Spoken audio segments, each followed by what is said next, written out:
Nothing should get in the way of childhood. Help them enjoy every moment of it by keeping them dry and worry-free.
The kingdom of Arendelle had breathtaking fjords and a towering castle. Best of all, Arendelle had two princesses, sisters, who were the best of friends. Elsa was the elder, with a twinkle in her eye and hair like spun gold. Young Anna had strawberry blonde locks and a fun-loving smile. The sisters shared a wonderful secret. Elsa was born with magical powers. She could conjure snow with the wave of her hand. Elsa even used her powers to build a snowman. But one night, Elsa accidentally hurt Anna with a blast of icy magic. The king and queen rushed to the mountains to seek help from little, rocky trolls who lived there. The trolls cured Anna by changing her memory so she couldn't remember Elsa's magic. It was very lucky that she had been hit in the head and not the heart.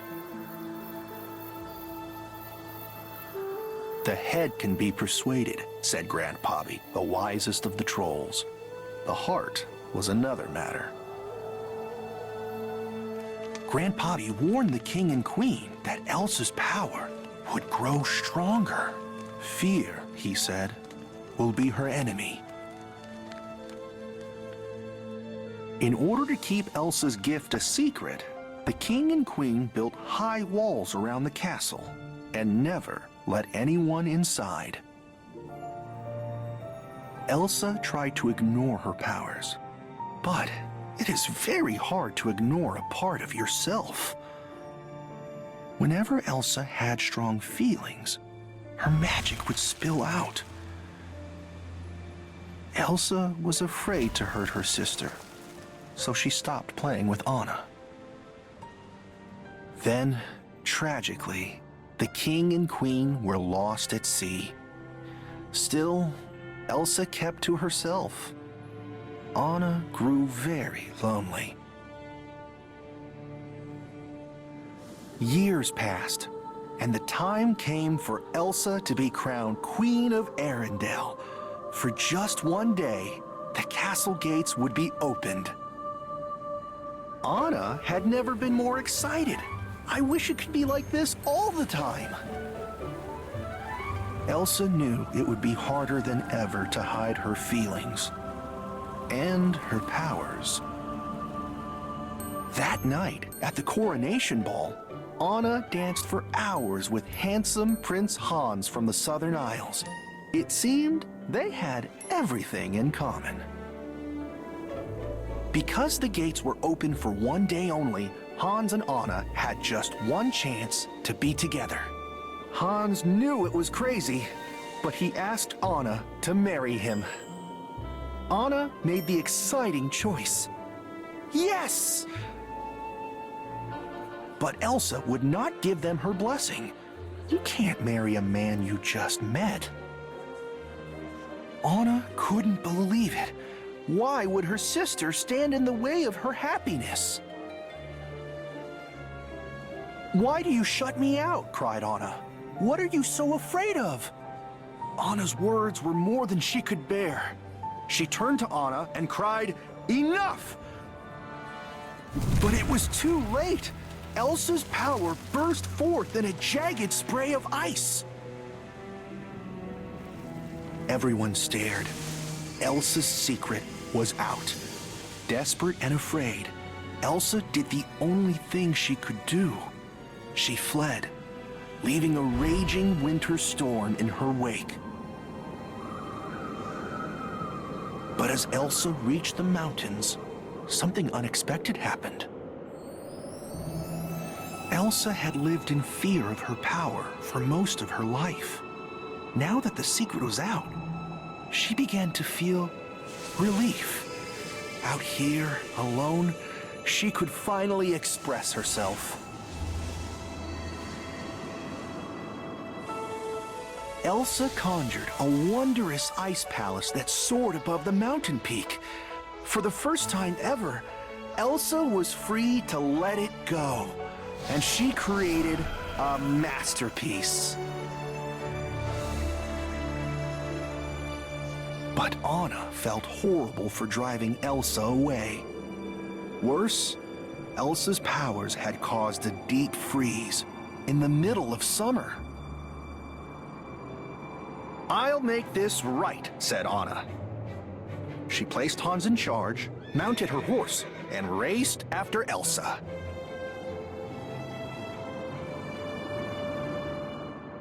Further up the mountain, the storm was fierce. Anna's horse dumped Anna in the frozen forest and ran off. Luckily, she ran into an ice harvester named Kristoff. Kristoff and his reindeer Sven offered to lend what help they could. As the dawn broke, Anna and Kristoff came upon some of Elsa's magical creations: a glittering grotto of frost-covered trees, and a living snowman named Olaf. Olaf was happy to help and eager to lead the way to Elsa.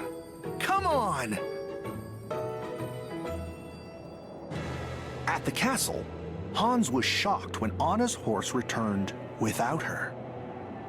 He rallied a company of soldiers and set out in search of Anna and Elsa.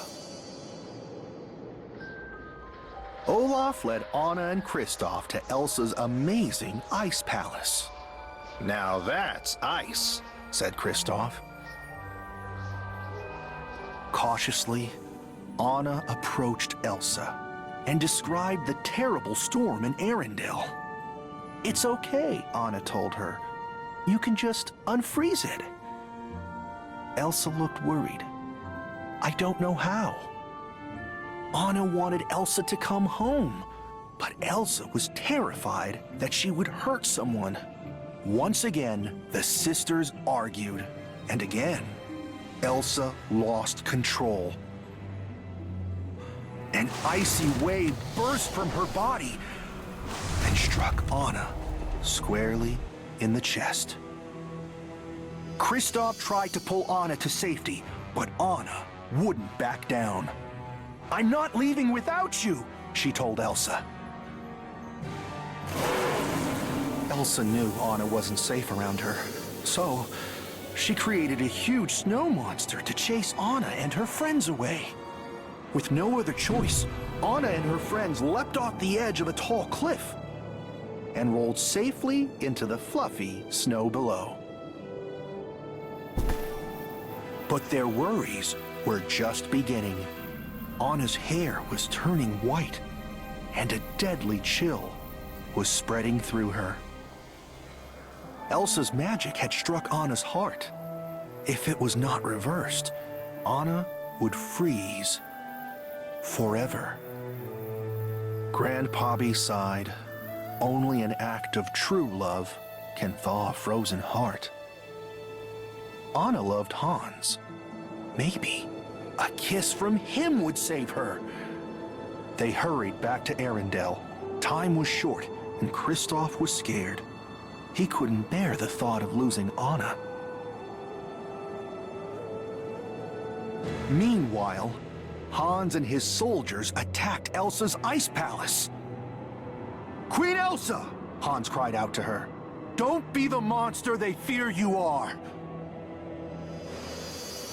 The words gave Elsa pause. Hans swept in and dragged Elsa off to a frigid dungeon below the castle. Anna rushed to find Hans. She told the dashing prince that she needed him to save her. Then, she tilted her head back and awaited true love's life-saving kiss. But no kiss came. Hans refused to help. With growing horror, Anna realized that Hans had only pretended to love her. What he really wanted was control of Arendelle. "All that's left now," sneered Hans, "is to kill Elsa." Hans left Anna to freeze. For the first time, she felt hope leave her. When she was gone, her sister and her kingdom would be destroyed. Luckily, Olaf found her. The snowman helped Anna to the fire, even though he himself was in danger of melting. Then Olaf glanced out the window and spotted Kristoff racing toward the castle. Olaf realized that Kristoff loved Anna. "There's your act of true love right there!" cried Olaf. Together, they struggled out into the storm. Elsa escaped from the dungeon, but Hans was hot on her heels. He told Elsa how she had frozen Anna's heart and finished the story with a chilling lie. "I tried to save her, but it was too late." Elsa collapsed in the snow and closed her eyes. It was over. Anna was gone, and it was all her fault. Hans drew his sword, ready to deliver the final blow. Across the frozen bay, Anna saw Hans draw his sword. She knew she had only moments to act. Anna could have reached Kristoff and saved herself. Instead, she leapt in front of her sister right into the path of Hans's blade.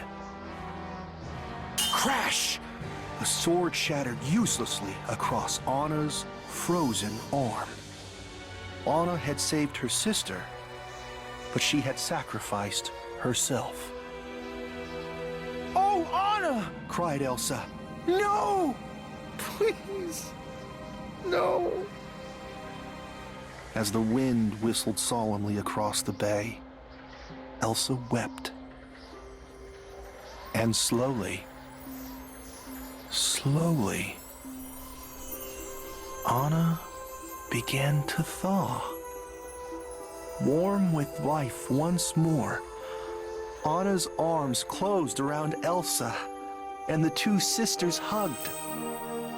Olaf remembered what the wise trolls had said. An act of true love will thaw a frozen heart. Elsa found that while fear had turned her power wild, love made controlling it as easy as breathing. Right away, she brought summer back to Arendelle. She even made Olaf a little snow flurry to keep him from melting. Elsa's first act as queen was to order the castle gates thrown open. She turned to Anna, who was beaming with delight. We are never closing them again. The sisters smiled at each other. Everything was the way it was supposed to be.